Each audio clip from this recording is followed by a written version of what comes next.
Hello friends, welcome back to Neha education. कैसे हैं आप सभी और आपकी प्रिपरेशन कैसी चल रही है? कमेंट्स बॉक्स में मुझे बताना। आज मैं नायलॉन से रिलेटेड कुछ क्वेश्चंस लेकर आई हूँ। तो आइए स्टार्ट करते हैं अपने क्वेश्चंस को। मानव द्वारा निर्मित प्रथम संश्लेषित रेशा कौन सा है? नायलॉन का। मानव द्वारा निर्मित प्रथम रेशा कौन सा है? तो नायलॉन। जादुई रेशा कौन सा होता है? तो नायलॉन होता है। नायलॉन है तो क्या है? ये पॉलीएमाइड रेशा है। नायलॉन की खोज किसने की थी? तो कैरोथर्स ने की थी। प्रारंभ में नायलॉन को किस नाम से जाना जाता था? तो प्रारंभ में नायलॉन को 66 रेशा के नाम से जाना जाता था या नायलॉन 66 के नाम से जाना जाता था। नायलॉन के प्रमुख तत्व कौन कौन से हैं? तो कार्बन है, हाइड्रोजन है, ऑक्सीजन है और नाइट्रोजन है। नायलॉन का जो तंतु है वो ऊन से भिन्न है। क्यों? ये है सल्फर के कारण।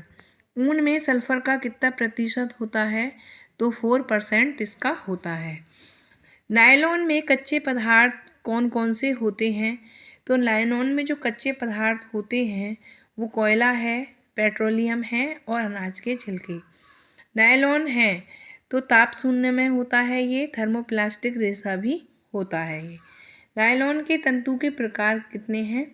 तो ये प्रकार हैं एक रेशीय, बहुरेशीय और लंबे भी होते हैं, ये छोटे भी होते हैं और खींचने वाला रेशा भी होता है। सूक्ष्मदर्शी से नायलॉन को देखने पर उसकी सतह कैसी दिखाई देती है? तो उसकी सतह चिकनी दिखाई देती है। नायलॉन के रेशों की मजबूती कैसी होती है? तो उच्च श्रेणी की होती है। उच्च टेंसिटी यानी कि मजबूती कितनी होती है? तो 6.0 से 9.5 होती है। उच्च टेंसिटी का नायलॉन का जो तंतु होता है उससे क्या बनता है? तो उससे टायर बनता है, ट्यूब बनता है व रस्सी जो होती हैं ये और सीट बेल्ट भी बनती है। नायलॉन रेशे की सामान्य मजबूती कितनी होती है? तो ये 3 से 6 होती है। नायलॉन के रेशे का घनत्व कितना होता है? तो ये 1.14 होता है। नायलॉन के रेशे की अवशोषकता क्षमता कितनी होती है? तो ये निम्न होती है। नायलॉन के रेशे पर कौन सी परिसज्जा होती है जिससे उसकी अवशोषकता बढ़ जाए? तो ये होती है हाइड्रोफिलिक और नायलोनाइजिंग की प्रक्रिया इस पर होती है। 250 डिग्री फ़ारेनहाइट पर नाइट्रोजन के तंतु क्या हो जाते हैं? तो ये गल जाते हैं या पिघल जाते हैं।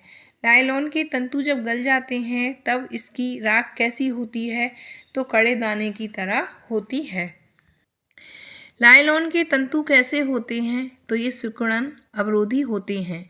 नायलॉन के वस्त्र कैसे होते हैं? धो और पहनो।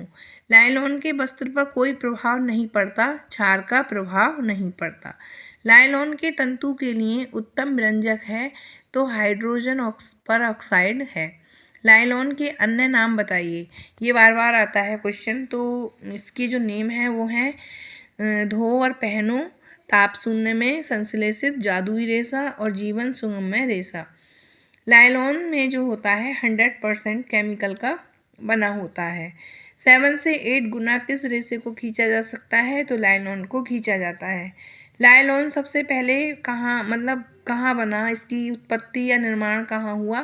तो ये अमेरिका में हुआ और डॉक्टर बेलेस कैरोथर्स ने इसका आविष्कार किया। 20 जो शताब्दी है या 20वीं शताब्दी का चमत्कार किसे कहते हैं?